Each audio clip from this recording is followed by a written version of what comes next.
All right, welcome back from winter break. It is week 16. This week is a 4-day week because New Year's Day was observed on Monday, so it should be ABAB. No all meet this week. We are starting a new little unit that's going to take us to the end of the semester. We currently have 5 weeks left of the semester, including this week and including finals week. We are going to be doing short stories. And you may or may not remember, but I had you do some sort of pre assessment on a Google form before you left for break. So that was kind of previewing what we're going to talk about. This is going to be a really fun little unit. It's a lot more creative and free flowing than our persuasive writing unit has been, but that's also still a good one. So the plan for the first day is going to be the plan really for the whole week is that we're going to be taking some notes, and the notes aren't going to be super extensive. They're going to be like introductory notes. The following week, week 17, we'll be taking more in-depth notes and looking more at analyzing the different elements or the different literary elements in short stories. And then the following week, week 18, is where things are going to get really fun. So today, this first day, we are looking at character, plot, setting, and style.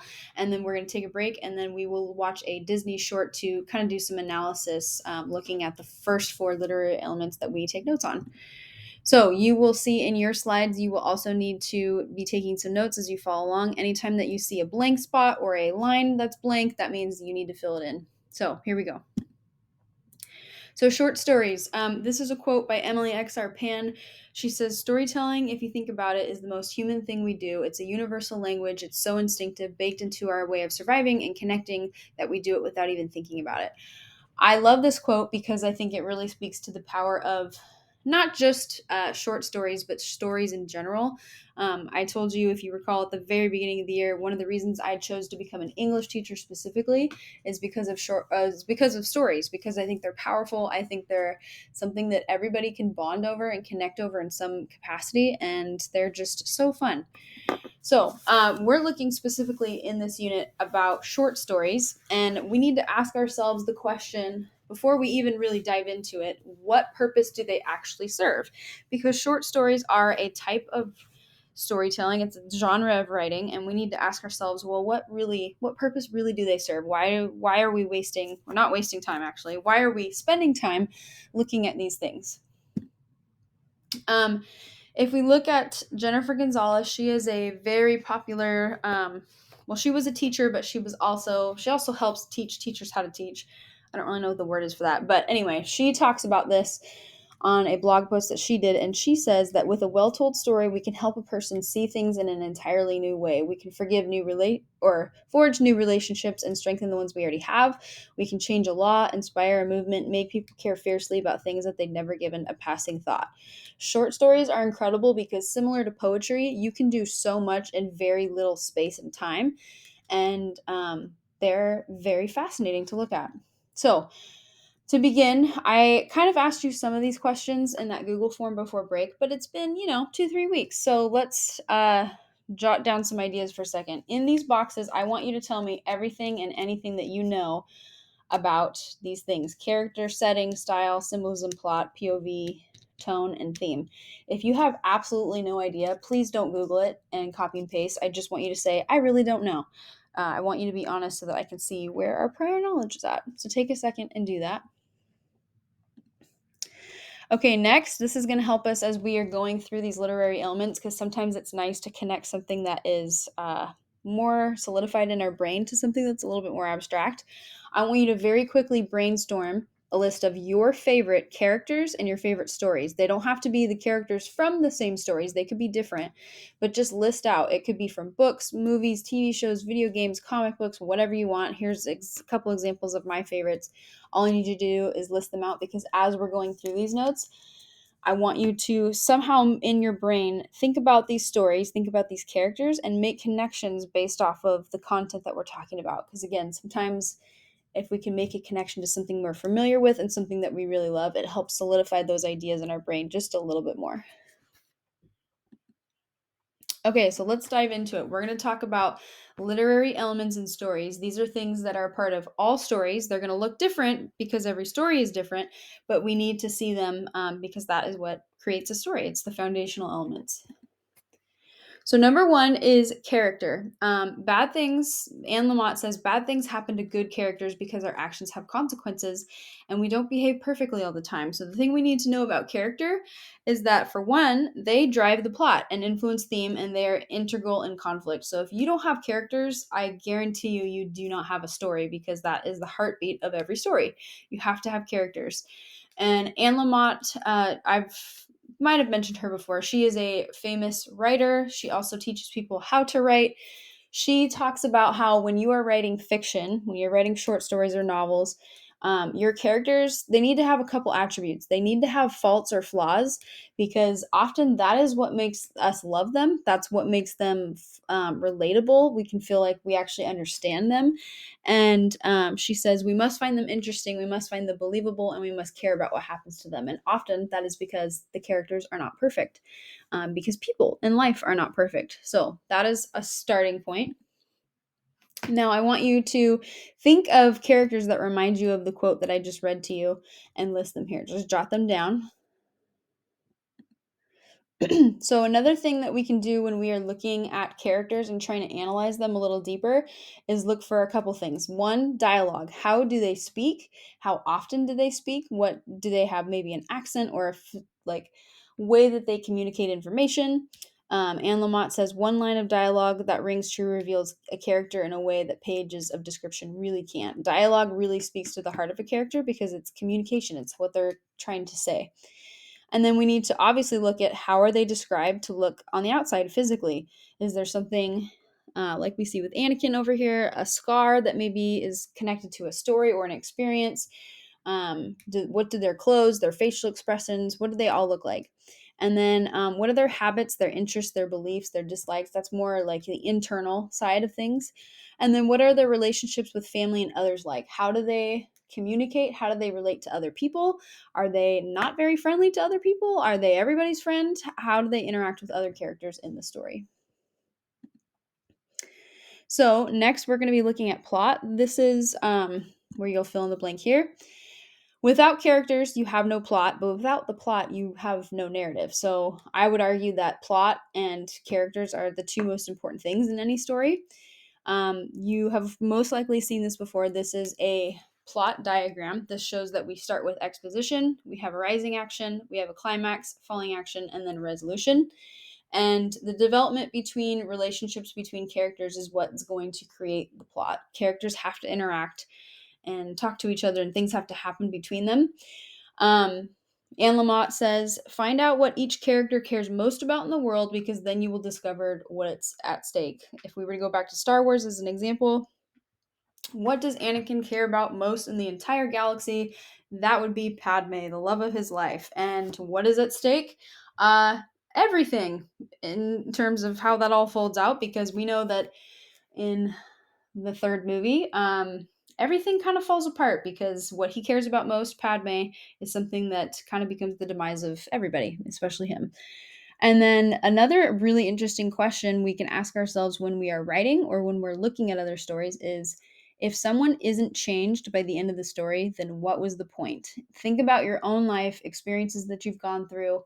No matter what it is, good, negative, maybe a mix of both, you are going to be slightly different on the other side of it. And that's because that's only natural for humans to kind of change after going through an experience, even if it's a really minor one. So if the character comes out at the resolution is completely the same, that's kind of a red flag for not a great story. Next, we're going to talk about setting. Setting helps define a story's dimensions. It's the setting is what grounds the story in place, and it's all about the details. Anne Lamott says every room is about a memory. Every room gives us layers of information about our past and present and who we are, our shrines and quirks and hopes and sorrows, our attempts to prove that we exist and are more or less okay. So here are some pictures of some very famous sets, if you will. I want you to fill in these notes. These are big picture aspects to consider: time period, weather, time of day, the colors, the music, the sounds, the smell. Think about all of your senses and how that plays a role into what is the backdrop of the story. And then next we have style. This is going to be more specifically looking at the written stories. I mean, you could technically look at this if you were looking at visual stories like movies or I don't know, music videos or something, but it's going to be looking at the writing. So the style is stylistic choices that writers make to create a specific tone in their story. So we're looking at linguistic elements. Is the diction, that would be word choice, elevated and difficult, or is it simple and ordinary? Are the sentences long and complex, or short and to the point? Is there dialogue? How much of it? And then does the style stay consistent, or does it change throughout the story? Okay, so after the break, we are going to watch this Disney short. It's like, I think even it's very short. It's like 3 minutes long. And then we're going to answer the questions based off of the 4 literary elements that we took notes on today. So this is a short story, short called Cycles. And we're going to ask ourselves and answer these questions. Character, what kind of characteristics do you see in the characters featured in this story? How does the plot move differently from what a normal story might show? What details do you notice about the setting, which is really important to the story? And then what do you notice about the dialogue? What things are you picking up? What things did you hear the character say? So we're going to be taking some notes on that. And then our second day this week is going to be picking up where we left off with some notes. First, we're going to be looking at tone. Tone is really important because it can totally change or make or break the story entirely. It's the emotions and the feelings that the writer intends the reader to feel. So, you are going to watch this clip the first time with no music, and you're going to answer this question. What emotions, thoughts, feelings, assumptions do you have while watching this clip? And then we're going to watch it again, but I'm going to turn the sound on and we're going to see if your emotions, thoughts, and feelings and assumptions change. And you're going to take note of that down below. So when we're looking at tone, something else that's really, really important with tone is looking at dramatic irony. Sometimes the emotions that the reader feels will be the exact same emotions that the characters are feeling, but sometimes they're not. And when that happens, that means that the writer is using dramatic irony. That's when we, the reader, the audience, knows something super, super important that the character does not. And it creates a lot of tension and it makes us really interested because then we have to wait and see when the character finally finds out what we know as the audience, what their reaction is going to be like. Next, we're going to look at symbolism. Symbolism are specific objects that represent an idea or topic.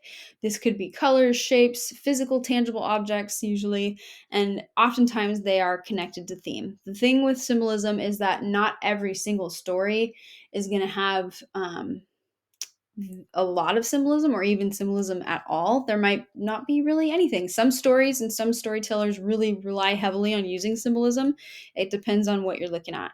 But the one thing that can help us with trying to figure out is there symbolism in the story is this quote right here. The more prominent an image is in a story, the more likely it is meant to be read symbolically. So here are some 2 classic examples. If you were to see a dove, that would typically mean or symbolize peace. And then roses typically symbolize romance, but you could even look at like the color red. That sometimes can symbolize romance. Sometimes it can symbolize kind of evil or uh, anger, revenge. Again, leaning into the Star Wars example.